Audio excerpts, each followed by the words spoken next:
বন্ধুরা, ট্রান্সলেশনের আরও একটি নতুন ক্লাসে সকলকে স্বাগত। তোমরা যারা ক্লাসটি দেখছো প্রথম থেকে ক্লাসটি দেখতে থাকো, কোনো রকম স্কিপ না করে ক্লাসটি দেখবে।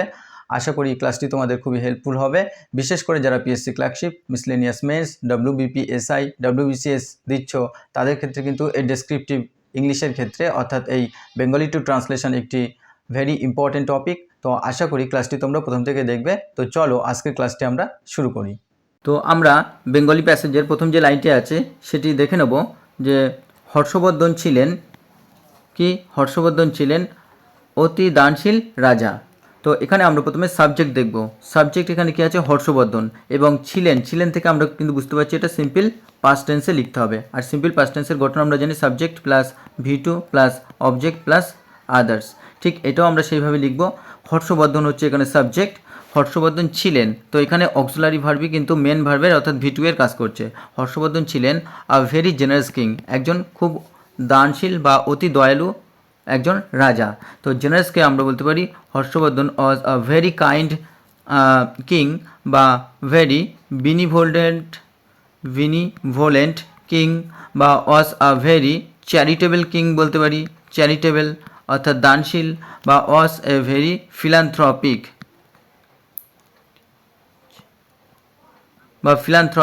কিং বা আমরা বলতে পারি রুলার। তো এইভাবে কিন্তু লেখা যেতে পারে লাইনটি। চলো পরের বাক্যটি আমরা লক্ষ্য করি। পরের বাক্যটি আছে যে নানাবিধ পুণ্য কাজে তিনি যথেষ্ট অর্থ ব্যয় করিতেন।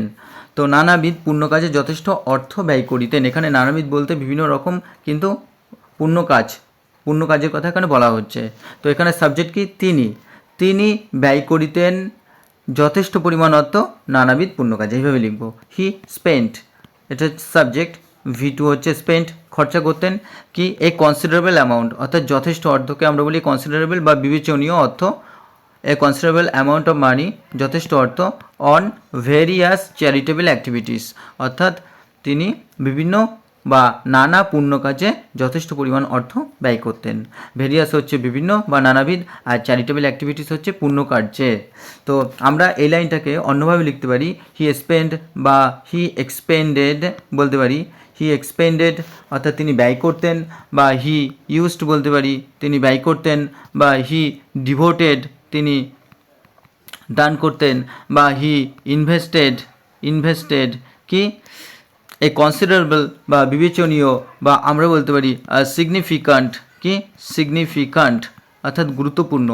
সিগনিফিকান্ট বা আমরা বলতে পারি কি সাবস্ট্যান্সিয়াল অর্থাৎ যথেষ্ট পরিমাণে, বা আমরা বলতে পারি অ্যাম্পেল প্রচুর পরিমাণে, বা আমরা বলতে পারি a large amount of money on various, বা আমরা মেনিও লিখতে পারি, অন মেনি, ভেরিয়াস বা মেনি বা ডিফারেন্ট, বা আমরা বলতে পারি ডাইভার্স, বা আমরা বলতে পারি কি মাল্টিপল চ্যারিটেবল, অর্থাৎ চ্যারিটেবল হচ্ছে দানশীল, যেটা আমি ইতিমধ্যে বলেছি যে কাইন্ড বা আমরা বলতে পারি জেনারেস, বা আমরা বলতে পারি ফিলান্থ্রপিক, বা আমরা বলতে পারি অল্ট্রুইস্টিক। আর অ্যাক্টিভিটিস হচ্ছে টাস্ক হচ্ছে বিভিন্ন ধরনের কাজে টাস্ক, বা আমরা বলতে পারি অ্যাকশনস, বা আমরা বলতে পারি ওয়ার্কস বিভিন্ন ধরনের কাজে, বা আমরা বলতে পারি বিভিন্ন ধরনের এফোর্টস। তো এইভাবে কিন্তু লেখা যেতে পারে, তোমরা অবশ্যই এগুলো লিখে নেবে। তো চলো আমরা পরের বাক্যটি লক্ষ্য করি। পরের বাক্যটি আছে তিনি প্রতি 5 বছর অন্তর একটি মেলা বসাইতেন, অর্থাৎ আয়োজন করতেন, এবং 5 বছরের সঞ্চিত সমস্ত ধন মেলায় বিলাইয়া দিতেন, অর্থাৎ সেটা ডিস্ট্রিবিউট করতেন। তাহলে কি লিখব? যে প্রতি 5 বছর অন্তর, তো এভরি 5 ইয়ার্স অর্থাৎ প্রতি 5 বছর অন্তর। হি অর্গানাইজড সাবজেক্ট, হি অর্গানাইজড অর্থাৎ V2, তিনি এখানে কি করতেন? আয়োজন করতেন এ গ্র্যান্ড ফেয়ার, একটা মেলা বসাইতেন, একটা জাঁকজমকপূর্ণ মেলা বসাইতেন, গ্র্যান্ড ফেয়ার বলা হচ্ছে। অ্যান্ড ডিস্ট্রিবিউটেড, এবং সেগুলি বিলাইয়া দিতেন। And distributed all the wealth, সমস্ত সম্পদকে তিনি বিলাইয়া দিতেন। কি ওই 5 বছরের সঞ্চিত ধন বা অর্থ বিলাইয়া দিতেন। তাহলে distributed all the wealth he had accumulated, যেটা তিনি সঞ্চয় করতেন ওভার দোজ ইয়ার্স, অর্থাৎ ওই যে 5 বছর, ওই 5 বছরে তিনি যে ধন সম্পদ সঞ্চয় করতেন সেগুলি তিনি কিন্তু আবার ওই 5 বছর অন্তর অন্তর যে মেলাটি বসাইতেন সেখানে তিনি কী করতেন, সেগুলো বিলিয়ে দিতেন, অর্থাৎ ডিস্ট্রিবিউট করতেন। বা এটা আমরা বলতে পারি হি অর্গানাইজড বা হি অ্যারেঞ্জড বলতে পারি। হি অ্যারেঞ্জড, তিনি অনুষ্ঠিত, হি অ্যারেঞ্জড তিনি অনুষ্ঠান করতেন, বা হি হেল্ড অনুষ্ঠান করতেন, হি হেল্ড বা হি প্ল্যান্ড বলতে পারি। হি প্ল্যান্ড বা আমরা বলতে পারি হি কোঅর্ডিনেটেড, কোঅর্ডিনেটেড কি অ্যান্ড এ গ্র্যান্ড ফেয়ার, একটা ভীষণ বড় মেলা বা ফেস্টিভ্যাল বলতে পারি। ফেস্টিভ্যাল অর্থাৎ উৎসব, বা আমরা বলতে পারি ইভেন্ট আয়োজন করতেন। অ্যান্ড ডিস্ট্রিবিউটেড বলতে এখানে তিনি কী করতেন, সেগুলোকে দান করতেন, অর্থাৎ বিলিয়ে দিতেন। তো আমরা বলতে পারি শেয়ার্ড বা আমরা বলতে পারি সেগুলিকে ডিভাইডেড করতেন, ভাগাভাগি করে দিতেন। বা অ্যালোকেটেড মানুষের মধ্যে বিলিয়ে দেওয়া, বা সেগুলি আমরা নর্মালি গেভও লিখতে পারি। গেভ অল দ্য ওয়েলথ, সম্পদ কাদের মধ্যে, এবং যেটা অ্যাকুমুলেটেড করতেন, অর্থাৎ তিনি এক জায়গায় করতেন, বা যেটা তিনি গ্যাদার্ড বা আমরা বলতে পারি যেটা তিনি কালেক্টেড করতেন, সঞ্চিত করতেন। বা আমরা বলতে পারি যেটা তিনি অ্যামাসড করতেন, একত্রিত করতেন, সঞ্চয় করতেন। বা যেটা আমরা বলতে পারি অ্যাকোয়ার্ড করতেন, সঞ্চয় করতেন। তো এইভাবে কিন্তু তোমরা সমস্ত অর্ডগুলি লিখে নিও। তো এই অর্ডগুলি কিন্তু তোমাদের ভোকাবকে ইনক্রিজ করবে এবং যথেষ্ট পরিমাণে দক্ষতা বাড়াবে। তো চলো পরের বাক্যটি লক্ষ্য করি। পরের বাক্যটি আছে, সাধু ও পণ্ডিতগণ জাতি ধর্ম নির্বিশেষে তাহার দান পাইতেন, অর্থাৎ গ্রহণ করতেন। তো সাধু ও পণ্ডিতগণ, সাধু বলতে এখানে সেন্টস অ্যান্ড স্কলার্স, এবং পণ্ডিতগণ এখানে কিন্তু সাবজেক্ট, আর সাবজেক্ট কিন্তু এখানে প্লুরাল, কারণ এখানে কিন্তু আমরা অ্যান্ডের মাধ্যমে দুটো নাউনকে যুক্ত করছি। সেন্টস অ্যান্ড স্কলার্স রিসিভড হচ্ছে পাইতেন বা গ্রহণ করতেন। হিস ডোনেশনস, তার এই দান গ্রহণ করতেন। Regardless of caste or religion, অর্থাৎ জাতি ধর্ম নির্বিশেষে। রিগার্ডলেস অফ কাস্ট অর্থাৎ নির্বিশেষে। রিগার্ডলেস কথার অর্থ হচ্ছে একটি ফ্রেজ যার অর্থ হচ্ছে নির্বিশেষে। কি নির্বিশেষে কাস্ট অর রিলিজিয়ান, অর্থাৎ জাতি ধর্ম নির্বিশেষে। তো সেন্টস বা আমরা বলতে পারি সেজেস বা আমরা বলতে পারি মঙ্কস কি, অ্যান্ড স্কলার্সকে আমরা যে লার্নড পিপল বলে থাকি, অর্থাৎ বা পণ্ডিতও বলে থাকি আমরা, পণ্ডিতও বলা যেতে পারে।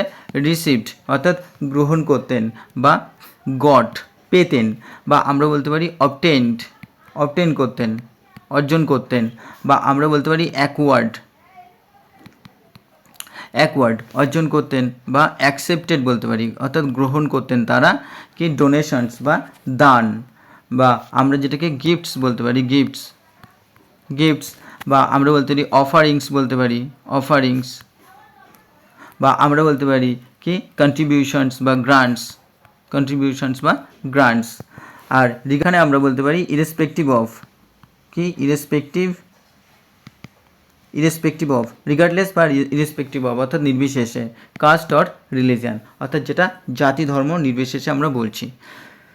তো চলো আমরা পরের বাক্যটি লক্ষ্য করি। পরের বাক্যটি আছে,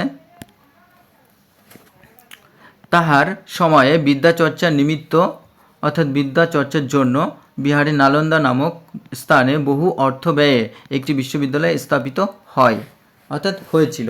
তাহলে তার সময়ে, তার ডিউরিং হিজ টাইম বা ডিউরিং হিজ রেইন বা ডিউরিং হিজ পিরিয়ড বলতে পারি, তার সময়ে ইউনিভার্সিটি ওয়াজ এস্টাবলিশড, একটা ইউনিভার্সিটি প্রতিষ্ঠা করা হয়েছিল বা সেট আপ করা হয়েছিল, অর্থাৎ গড়ে তোলা হয়েছিল, বা ইরেক্টেড করা হয়েছিল, বা আমরা বলতে পারি ফাউন্ডেড করা হয়েছিল, অর্থাৎ প্রতিষ্ঠা করা হয়েছিল কি অ্যাট নালন্দাতে ইন বিহারে নালন্দাতে, উইথ গ্রেট এক্সপেন্ডিচার, অর্থাৎ প্রচুর পরিমাণে খরচার দ্বারা, বা আমরা বলতে পারি উইথ লার্জ এক্সপেন্ডিচার, বা আমরা বলতে পারি with massive with massive expenditure, বা আমরা বলতে পারি উইথ গ্রেট কস্ট বলতে পারি। ফর দ্য পারপাস উদ্দেশ্যে, বা ফর দ্য সেক, সেক মানে উদ্দেশ্যে, বা ফর দ্য মোটিভ উদ্দেশ্যে। তাহলে for the sake, for the motive বলতে পারি, বা ফর দ্য এইম বলতে পারি আমরা উদ্দেশ্যে, বা আমরা বলতে পারি for the intention for the intention of education, অর্থাৎ শিক্ষার উদ্দেশ্যে। তো এইভাবে কিন্তু সেন্টেন্সটাকে আমরা লিখতে পারবো।